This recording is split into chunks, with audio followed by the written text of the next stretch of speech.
Welcome back to Let's Talk Business Phoenix, the Greater Phoenix Chambers podcast. I'm your host, Todd Sanders, President and CEO of the Greater Phoenix Chamber. Throughout each episode, we're going to explore key issues impacting our businesses, our community, and our state, highlighting opportunities for growth, addressing some challenges, and bringing leaders together to continue moving Phoenix forward. Let's jump into today's discussion.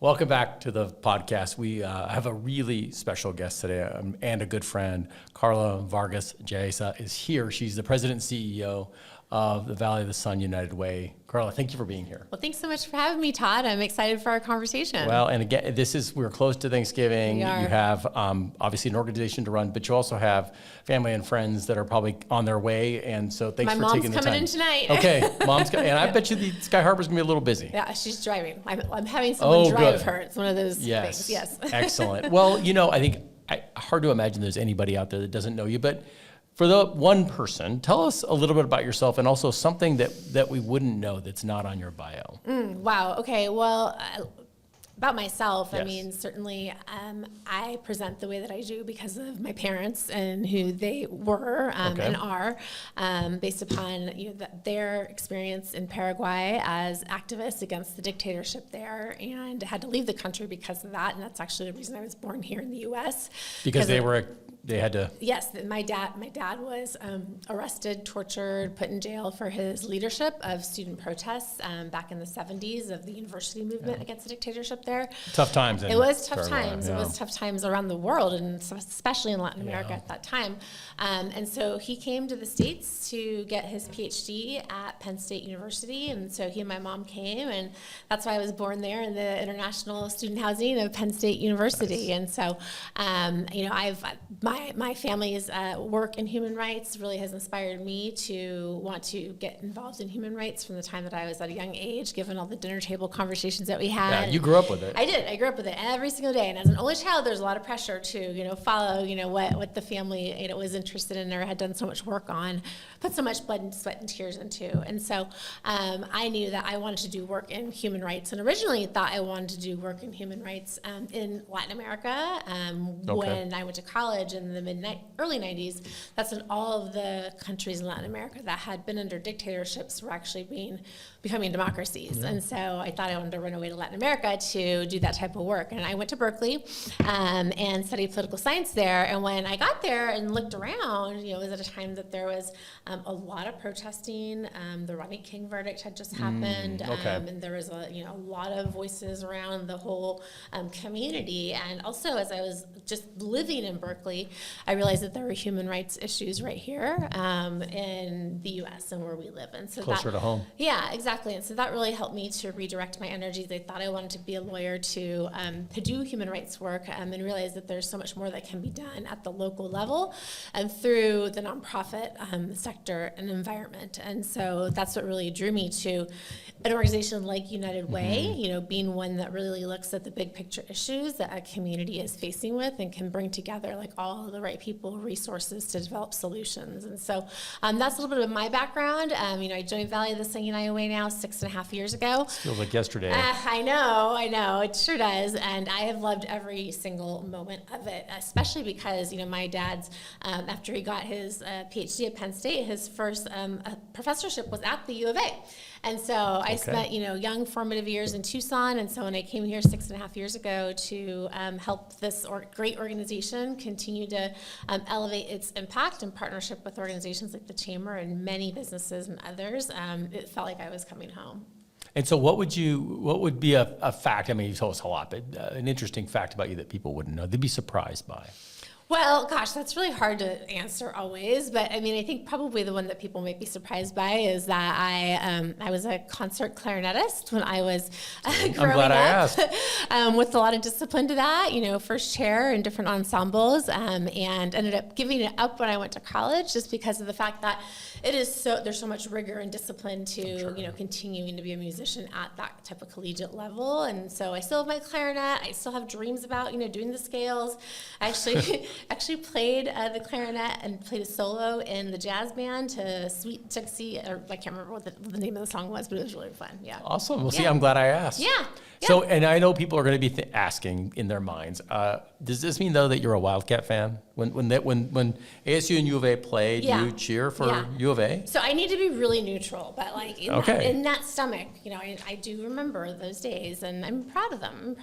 But I am infiltrated in the ASU environment, and ASU is such a phenomenal organization and leaders in partnership with United Way. So I will always root for ASU when I can. Well, an incredible story, and I didn't know that, and I'm glad I asked. I'm sure that most people would be surprised, and what an amazing story your family has, and certainly looking back at Latin America now, a lot of change. So as I think about the 6.5 years you talked about being closely aligned with the United Way, the organization was at a pivotal moment in its history, and so was our community. Yes. Talk to us about that journey and the decision to come here. Yeah. Oh gosh. Okay. Well, that's a lot to unpack right there. I mean, certainly my decision to come here was one that took a lot of thought and reflection because, frankly, I mean, I had spent 21 years working at Orange County United Way, which is really where I got my foothold into the amazing work that United Ways do for a community, and grew within that organization. Was always a person that raised my hand to learn something new, and so led many different initiatives in the organization, from community building to program development to major gifts fundraising to corporate fundraising and just like corporate leadership and engagement. And so when I was COO of Orange County United Way, and I got the call from a recruiter to talk about the CEO role here at Valley of the Sun United Way, I was shocked because of the fact that, number one, the Valley of the Sun United Way has been an organization that I've admired for all my years of working within the United Way network, really well regarded amongst its peers, one of the top United Ways in the country. And so like my first thought was, what? But I continued that conversation and learned a lot about the organization, and really after talking to some key mentors that I've had over the course of the years, one of them who kind of made my mind think differently was that I was working in a $20 million United Way, and the Valley of the Sun United Way is over a $100 million United Way, and he basically said to me, like, your skills are scalable. So what you did in fundraising, budget management, et cetera, at your current organization, it's like you can do the same. It's just times X. It's just times 5, X times 5 or X times 10. And so that really was a huge learning for me and aha. And so I engaged in that conversation and then was able to, walk into the offices of Valley of the Sun United Way 5 months later to meet you, to meet the board and the staff. And so the organization certainly was at a pivotal point in its history, in that 2020 was going to be the end of a 10-year impact plan that the organization had been working towards, and also, like, as a new leader in town, I couldn't presume to know like what the community wanted from the Valley of the Steep Sun learning United curve. Way. Yeah. So I really continued my lifelong learning by developing a plan to make sure I was listening to the community, listening to business stakeholders, listening to board members such as yourself, listening to nonprofit leaders, listening to elected officials like Congressman Stanton, to really understand, like, first of all, what were their perceptions of Valley of the Sun United Way? What do they see as opportunities for the United Way, and where do they want us to really focus? And so created a set of 2020 priorities that we launched 2020 with, one being to really reorient how it was that we worked with the business community to serve as partners to achieve CSR objectives. Another one was to make our office space more available to the community and really make that something that we could have as a pride point for us and the organization in a bigger way, as well as develop a new community impact plan, because we had just concluded one over the course of 2020. And of course, COVID hit. I was about to say, welcome to Phoenix.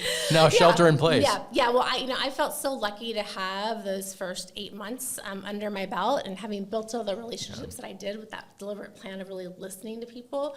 And what I learned was there's a tremendous philanthropic sense here. There's tremendous philanthropic spirit. People really care about their neighbors, especially because so many people came from, out of the area, that they really believe in supporting, like, where it is that they were able to plant themselves, and then they want to see others be able to do the same.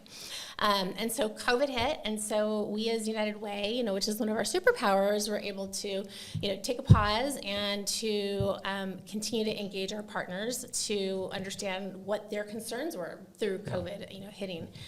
at that point in time. And with, school closures and the supply chain issues that we all knew were going to be coming up through the pike, our nonprofit partners were already very concerned about all of them. And so they really looked to us as United Way to bring them together, to be their binder, essentially, to unite them, to be a backbone, to help to be a voice for them, to the business community. And the business community really asked us, how can we make a difference right now? And so we were able to develop a COVID fund at that time, where we raised $1 million in a week. We shortly raised $3 million, and we were putting out grants weekly on a rapid cycle, which is something that, as United Ways, we typically move slow. Yeah. And so, this is a really, opportunity for us to, show that we can respond and engage differently. And we just moved from there in terms of developing a new and very salient, important impact plan as to what the community needed from us, as we were coming out of COVID. And that's where we were able to develop our MC 2026 plan. So Maricopa County is our service area, and we developed a 5-year plan to impact the community. That's why it's 2026. We launched it in 2021. And just as we were getting ready to launch it, we were so thrilled to find out from a very suspicious individual who kept calling me that we were the recipient of a $25 million gift from Mackenzie Scott, which really... Didn't you think it was sort of a prank call at first? I did. Yeah. I did, actually. And even I sent it to my IT team because I got an email too.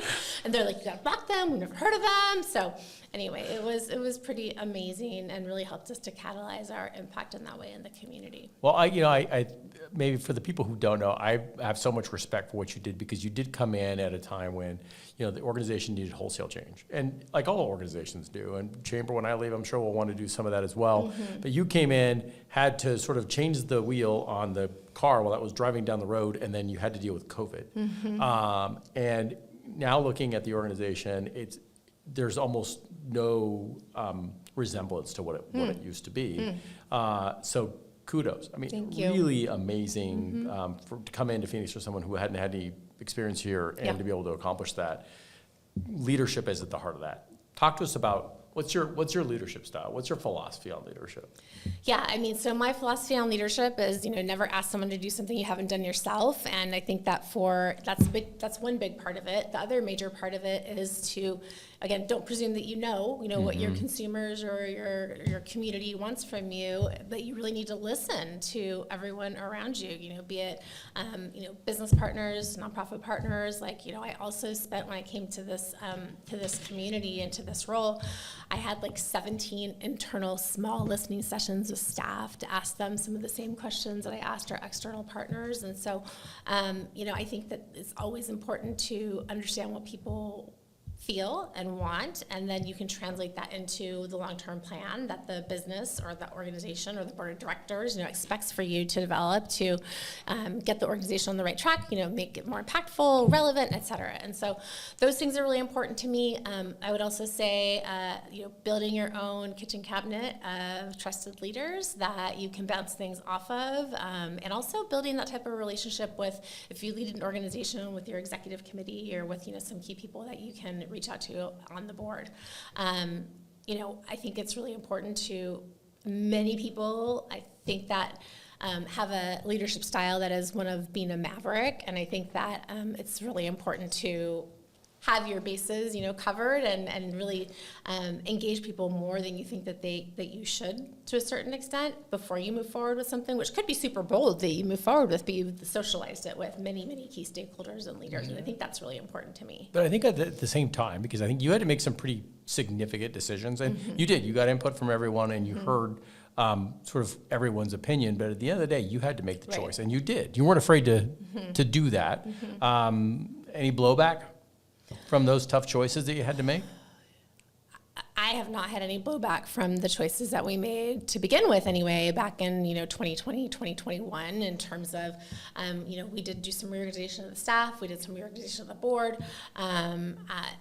People were very happy to hear some of the shifts that we were making, and really happy to see us really launch into a leadership position with, helping to respond and be a partner to our nonprofit partners. So not any blowback at that point. I mean, certainly, as we've marched forward with our MC 2026 plans, with our goals and, increasing third grade level reading rates in the education area, also partnering with organizations like the Chamber to ensure that youth can get reconnected to school if they've been disconnected or connected to career pathways. We set some very lofty goals in those particular areas, and homelessness was one of the key areas of focus, to reduce homelessness by 50%. When you set big, bold goals that are community level goals, and they're bold because you need to have something bold to shoot for, right? But there can also be some frustration in that, like if we're not making the progress at the level that we set these big, bold goals for, do people get demotivated or think that the goals aren't realistic or like want to start over? And so those are some things. But the thing is, like, we've stayed very set on those 5-year goals. At the same time, with the environment over this past year and what that's done in terms of uncertainty for the nonprofit community and a lot of some of the key services in our community that some people come to expect, including, food security, housing, and some of the shelter, support that's out there in the community. We really took a hard look at ourselves again. That's just this year in 2025, and wanted to make sure that we could, while we're still supporting the long-term goals of MC 2026, that we could really take a look at, like, how can we support the now of what's happening and be very realistic about that there's a safety net that's slipping away, that business community and that others really should understand the impact that it's really going to make. And so that's something that we made a decision about, to actually reorient ourselves as United Way to really focus on these next 2 years. And as we're hitting our 100th anniversary, which is this year as well, not using this moment to celebrate our 100 years, but really to mark the importance of the work that has been done by United Way over the years, flexibly responding to the needs of the community. We looked at our own staff and our budget, and getting ahead of economic and philanthropic trends. We made budget reductions, staff reductions. We're about to move into a new space, which is fantastic. We're so excited. Where's it going to be? Park Central, which we're so thrilled, and that really has a special place in our history in terms of, back into the 70s. If people remember, that's actually where the United Way thermometer, the old school thermometer, which we don't post anymore, but still an old school thermometer to show success, right, of how people were contributing across the Phoenix metro area to the community, stood. And so we're very excited to go to that historical location. Very cool. Yeah. So, it's interesting that you bring up sort of the current environment. A lot of grants were being cut by billions of dollars in grants from the federal side. United Way is a key conduit for grant money in our community. How have you had to respond to that, along with the rest of the needs that have sort of crept up in the last several months? Yeah, so the way that we responded to it is to really understand from our nonprofit partners, what have the impacts been on them with the federal cuts that were made immediately of certain types of grants or pullbacks that ultimately came back. But we found that amongst the over 100 nonprofit partners that we work with in this community, the best nonprofits in this community, essentially, that some of them had up to 70% of their budget be federal funds, and these are organizations that are actually the ones you think of as the top-notch, ones that you would expect to be super solid, and they are super solid. That's why the federal government entrusted them, with those funds, because it's not easy to get federal funds. But when those pull back, once you've built up a system to support the community, that creates a real hardship. And you talked about United Ways sometimes being a little slow, and I think all of us can have that. You don't have that luxury. Right. Especially when it comes to how do you make that happen when these things are complicated and they can be of significant impact? Yeah, well, the world's moving fast, and so we need to move fast, right? And I think that, being responsive and evolving as our community evolves, as the needs evolve, is really critical for us as Value of the Sun United Way, and that's something that we're absolutely committed to. Our board's committed to it. We actually are making some accelerated investments in food providers right now because of the huge amount of demand that was put on them with the government shutdown and the elimination of some SNAP benefits for a period of time, as well as we're looking in the longer term, and longer term few weeks or a month, what are the impacts on housing providers and shelter providers, because that's really a potential real challenge for our community going forward at Absolutely. this time. And obviously some of the main focuses are education, workforce, Right. housing, Right. all important. Which of those are at a critical tipping point now, or are they all? Well, I mean, the fact is, like, it's really hard to choose any one, especially because they're also interconnected, right? I mean, if someone is having a housing instability crisis or, has lost their housing, I mean, how good of an employer are they going to be able to, consistently show up to work or, like, get their child to school, and what impact is that going to be on their children's educational outcomes, as well as, health. I mean, you might not even remember what medications you were taking if you had to leave someplace quickly. But if we had to choose one, homelessness is the area where I feel, and that I have a lot of questions about, because it's more visible, right? We have a homeless population that, while was served through a good amount of ARPA funding in the city of Phoenix and others nonprofits that we partner with, really flexibly looking at what other types of indoor shelter they could provide, and even to our best efforts between 2020 and now. Homelessness has gone up in the Phoenix metro area, the whole Maricopa County, from about 7,000 to now 10,000. And Is that on par with the rest of the country in terms of proportional increase, or are we seeing more of an increase in Phoenix? Well, I think that's a much bigger proportional increase than you're seeing in other places. And one of the things that, we have seen is that Phoenix has kept numbers low because of, I think, the real concern and care of the business community to support people who have become homeless, to get housed, to get the services they need, to get into a more stable community of housing, to get better job skills, et cetera.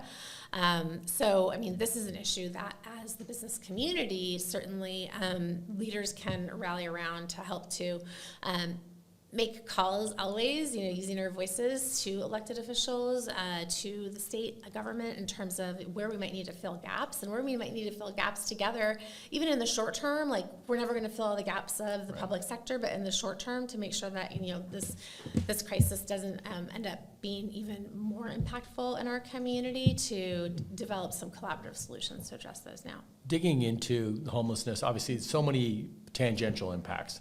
I think about, for instance, learning loss, food insecurity, all these other areas. Mm-hmm. Talk to us about sort of what that can mean to a family. I mean, I know we've talked about, for instance, the board meetings, kids coming to school with no food, for instance, and what that means for sort of the learning environment. Mm-hmm. Yeah, well, I mean, it's all interrelated, like we talked about. I mean, if there's a lack of food security in a family's home, then, there's an issue that the child's not going to be able to concentrate in school when they get there, right? Or they could, as the story that we heard at our board meeting, and that I actually heard Mayor Gallego tell, was that when she got really involved in working in elementary schools on reading, she was noticing children who, a child that was standing by the trash can where kids were throwing their lunch away, and asking people if they could, give them some of the food they were going to throw away to take home. So, I mean, the impacts that it has, not having the ability to, have a full belly as a child is going to certainly impact how much you can retain and learn and focus. And certainly, learning loss is a huge issue that's taken place since COVID, not only because of people coming, doing their schooling from home, but then as children have gone back to school, the absenteeism rates have been through the roof, right? And so collaboration around how to address chronic absenteeism is of critical importance. And we've worked with the Helios Education Foundation and others to really see how we can bend the curve on that, and we've seen some early success. In particular, we've seen some early success in the Laddie Core School in the Avondale School District, where we've put in literacy hubs there with some originally public funding, but we're now moving to private funding to have two-generation literacy components and training for parents, children, grandparents, like on-site, and at home, and they separate them. And so it's a really interesting model, and one that we're seeing some real success with. Well, it seems so holistic. I know that, and also, for instance, for the weekends, weekend backpacks, so kids can actually have meals over the weekend as well. I mean, it's really holistic in terms of the work you have to do with these kids and families. Yeah, absolutely. And I mean, Weekend Hunger backpacks is something that we have done for many years, and we're seeing increased demand for them. We've partnered with Desert Financial and many other institutions who want to make a difference around this issue and put together backpacks and just see the thankfulness on kids' faces. And I mean, sometimes it's also hard to even ask, right? And so just making them available without even asking who needs them sometimes is the best way to go. So thinking about need, and another response, we just thankfully finished the government shutdown, impacted thousands of people in Maricopa County. How did the United Way react, and what were some of the areas that you had to engage? Yeah, I mean, we were certainly engaged around the issue of SNAP, and we were vocal as the Valley of the Sun United Way, also vocal as the network of United Ways that work throughout the country, and our presence that we have in DC because of that. So even though we are a local entity, locally governed, local business plan, et cetera, there is a network of United Ways throughout the country of about 1,200, and we have a group that, it's not our parent group, but we have a group out of DC essentially that helps with some of this culminating of everyone's voices together, and so we definitely were vocal about that. We've been watching to see, even though the government shutdown is over, we've been watching to see what the longer term impacts are of SNAP, also of Medicare, right, and Medicaid, and housing, because there's seeming to be some very mixed signals about funding from HUD for shelters that are already in place, and also, one key issue is how do we get people into more stable housing so that they're not in a shelter environment and can integrate more into society and be successful. So for a lot of folks, there was the assumption that, well, okay, it's ended, people are going to go back to work, we're fine. Yeah. What I'm hearing from you is there are some lagging effects from the shutdown that we're going to be dealing with for a while. Absolutely. Yeah, I mean, it's not like it's just like, one and done, right? I mean, there's a lot more pieces to not just the government shutdown, but like the big beautiful bill of ramifications there for our community that we're keeping a very close watch on as well. Probably a lot different United Way environment than probably 20 years ago. It seems like it's a lot bigger arena that you're playing in. Yeah. I mean, political arena, for instance. Yeah, I mean, and for me, like, when I actually started our advocacy work at Orange County, Iowa, because of my political science background, and just like, why not? I mean, that's something that we should absolutely get more involved in, and so it is a recent type of activity that United Ways have engaged in, and just as many nonprofits have fears that if they engage in advocacy, will they, put their 501c3 status at risk? And the answer is no, unless you're spending more than 10% of your budget, and like, what organization would, So, I think that's very, very important to have a voice around that, to do it collectively, like we've talked about with the Chamber, with the GPL, and with others. GPAC, yeah. Mm-hmm. So, you talking about sort of the collective work, I think you hear a lot of times business leaders, they look at all these problems and they think, if there was only a way that I could get involved and make a difference, and I think I know the answer, but what do you tell them? Well, I mean, of course, talk to Valley of the Sun United Way, because, we really do have our finger on the pulse of the community and the needs through our nonprofit input sessions. We have a feedback loop with all of them. But I would also say, like, if you want to get involved more personally, if you have a nonprofit that like speaks to your heart or that you've been involved with, like, ask them what they need, right? Like, don't assume what they need. Ask them what they need and then help them with that, because that's like the biggest gift, to have somebody, out of the blue ask, like, what do you need as an organization? And especially a business person can have a lot of people that comes behind them to help to support, and what a great surprise gift that could be for a nonprofit that's really working hard right now and struggling to make payroll. Absolutely. Any examples of businesses or business leaders that have really made an impact in your time here in Phoenix?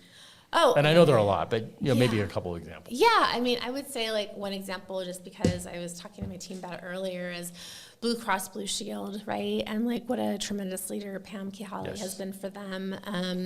Had the opportunity to meet with her like early on when I first came to town, and Blue Cross Blue Shield really while they're a health organization, they really believe in investing in all the social determinants of health, including, preventing homelessness or helping people to be housed, et cetera. And so she and her group were really creative around thinking about how we could best partner as United Way and Blue Cross Blue Shield. And I mean, they basically engaged their whole staff as a holiday party to, invest in the community and to do some unique things together. So I think that they're a terrific example of leadership in this. She's community. not shy about leaning in. And she's impactful. Right? And I really admire her as a leader as well, personally. Mm-hmm. So you mentioned the 100-year celebration, and I appreciate the way you're looking at it, but talk to us a little bit more about how you're going to go about that 100 years. Yeah, so we kicked off our 100-year celebration a couple weeks ago. Actually, gosh, a month ago now. How time has flown.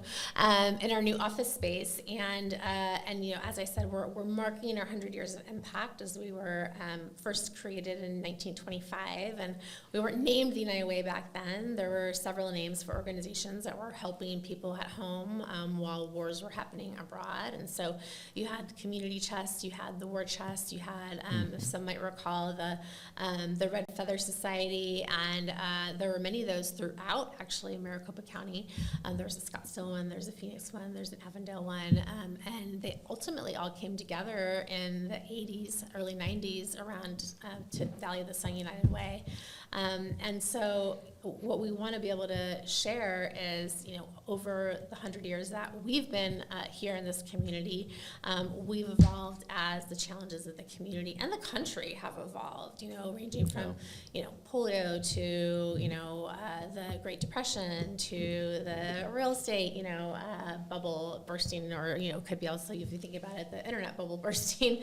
And United Way's always been here to support the community. And so, we're just doing the work that we've done for the past 100 years. And at the same time, we're leveraging our 100th year anniversary to raise awareness about the needs of now. And we've launched a 100th anniversary campaign to get to $100 million over the next 2 years. And a good part of that is in corporate engagement. And we're excited to launch what we're calling the Valley 100, recognizing local companies that have been involved with United Way for many years or are getting engaged newly now that might not have gotten engaged previously.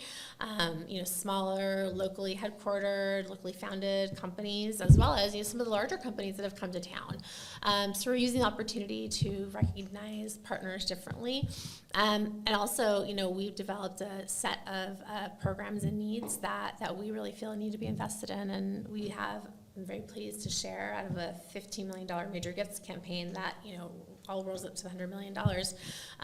We already have $3 million gifts committed while we're still in a silent phase of an overall campaign. And it's because of that we're able to make some, early investments now, or just, So you're not waiting, you're moving. Just doing it. We're doing it. Yeah, we're doing it. And, all the changes that we made this past year, like I was sharing, to become more nimble, to, reorganize our staff, is allowing us to do that now, to be able to be much more responsive and to meet the moment of now. Well, interesting to see the distance that's been traveled in that 100 years and how far the United Way's come, and hard to imagine what this will look like in 100 years from today. I've been thinking about that a lot, actually. Yeah. What do you think? Well, I think that the United Way needs to think differently about how it engages the community. It's not just about business engagement. There's a whole lot of people who want to get involved in the community, oftentimes outside of their businesses. I mean, we had we had a number of big community projects on October 25th, and I happened to be at one at an organization called Not My Kid, and majority, a newer nonprofit, United Way, like not one that you traditionally think that we partner with, like the Boys and Girls Clubs or the YMCAs, but they're a phenomenal new partner. We're so thrilled, and we had the most volunteers at that project than I've seen for a while on our Days of Action. And the majority of them got connected through our website, were a part of, a faith community. So, we had someone there with her family who was, celebrating Diwali and wanted to be able to give back. We had people there from a temple who wanted to give back, from a church. And so the point being, people want to engage in different ways and not necessarily through an employer giving campaign. And so that's a big thing that we're looking at as to how do we engage differently, and how do we look at the broader community who wants to connect, because they do.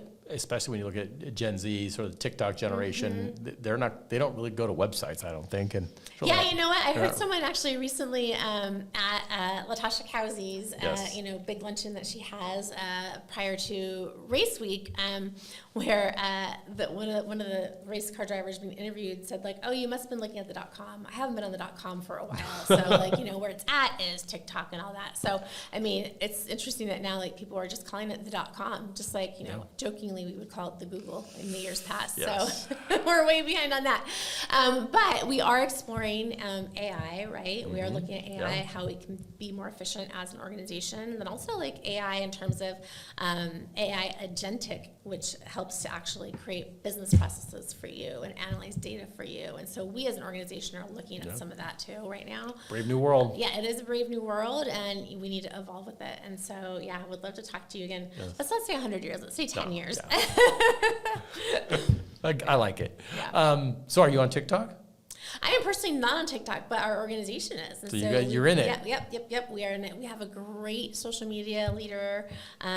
She is young, gets the vibe of what needs to be done. She's been doing a lot of really cool, compelling footage and materials for us, which has been great. My kid sends me TikTok stuff. I'm like, I don't even know how to get in. I don't want to get in there. I have no idea. Yeah, have you TikTok and that's amazing. Instagram, I guess, is a little safer, at least for me. I'm not on Instagram either, so like, I need. You're in the .com. I'm in the .com. I am in the X, which is what that's called. There you go. Yeah. Mm-hmm. So what other innovations are you seeing in nonprofit world out there that you think are things we need to be thinking about? Yeah. I mean, I would say what's old is new, right? Collaboration, realizing that like nonprofits can't do things all on their own, especially in this period of time, and realizing that donors and institutions like want to know how organizations are working together, and so that is like what's old is new. Do we do that well? We talk about it here a lot. Yeah. We tell people that, but do we do it well? Well, I'm not going to give a judgment on that. I'm just going to say that it's important for us to collaborate, right? We'll leave it at that. Yeah. I think that's good. Okay. So you think that's one of the big areas? That's one of the big ones. Especially with scarcity of dollars. Yeah, absolutely. I mean, another one would be, seeing how nonprofits can combine for like back of the house type of work, whether it's IT groups or HR, et cetera. Like we're actually exploring some of this stuff with the other United Ways in the state of Arizona. There are 11 of us. So the backbone of the operations. Yeah, so that's one thing. I think also, having a backbone that can be like a credible communicator to the business community and to elected officials for like, a group of nonprofits that's working together.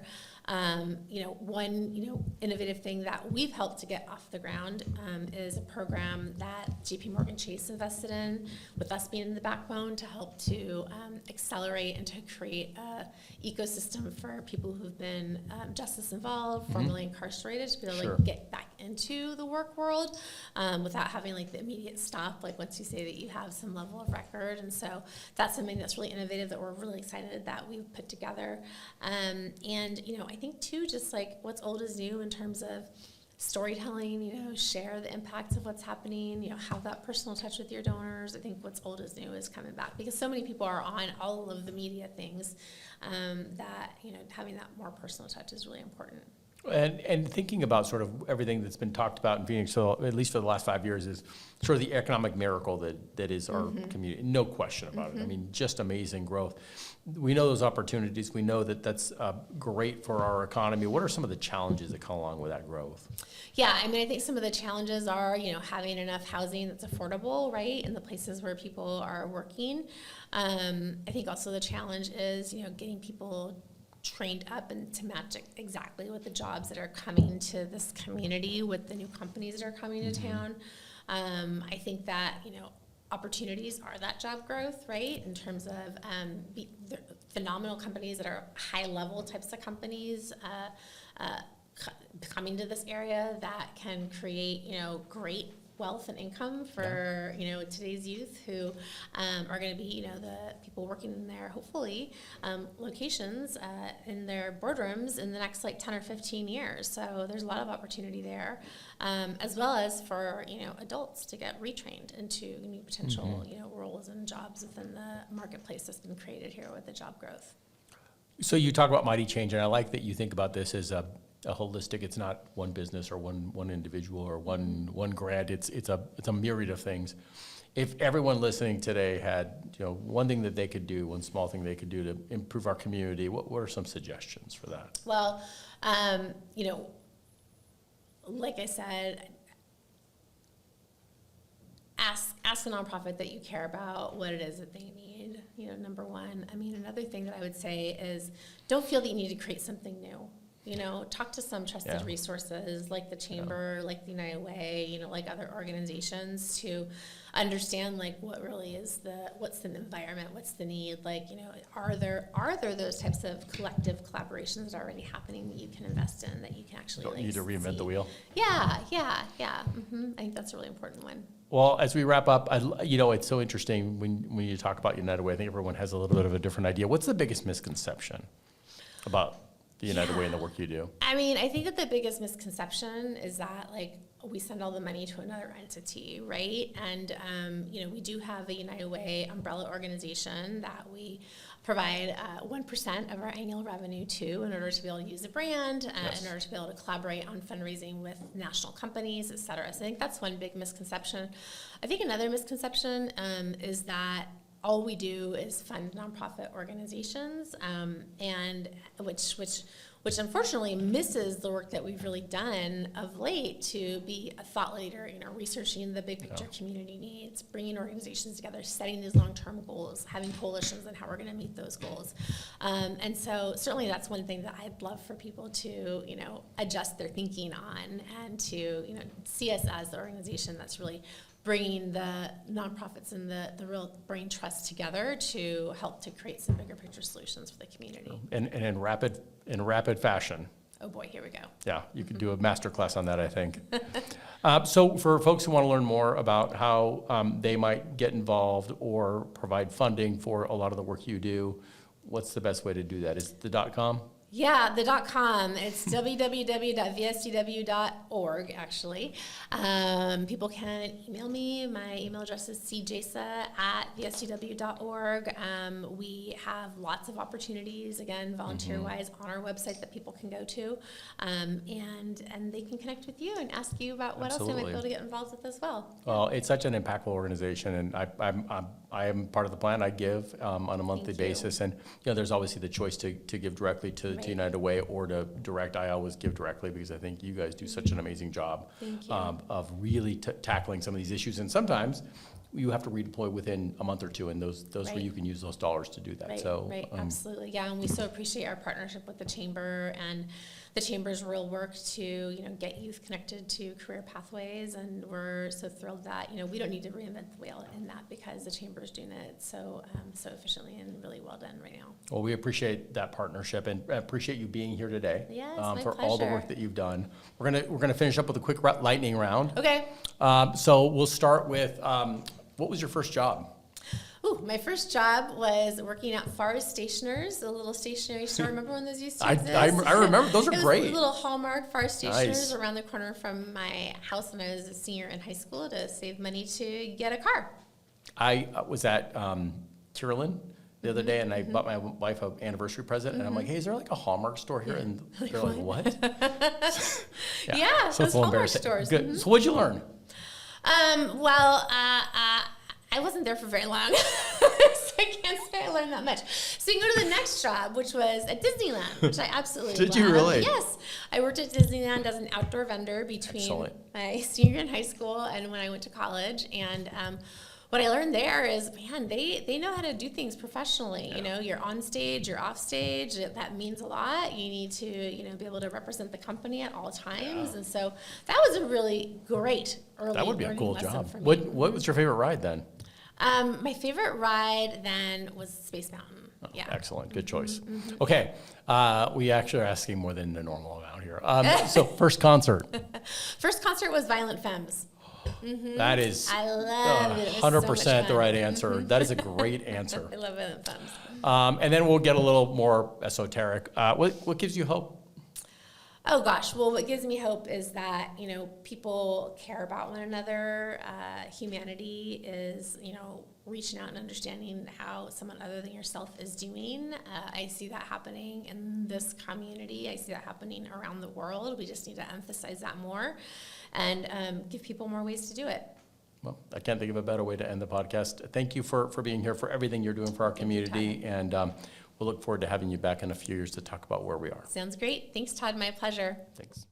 Thanks for tuning in to Let's Talk Business Phoenix. Now, if you enjoyed today's episode, be sure to follow or subscribe to our channel so that you never miss an episode. We're glad that you could join us, and we look forward to seeing you next time.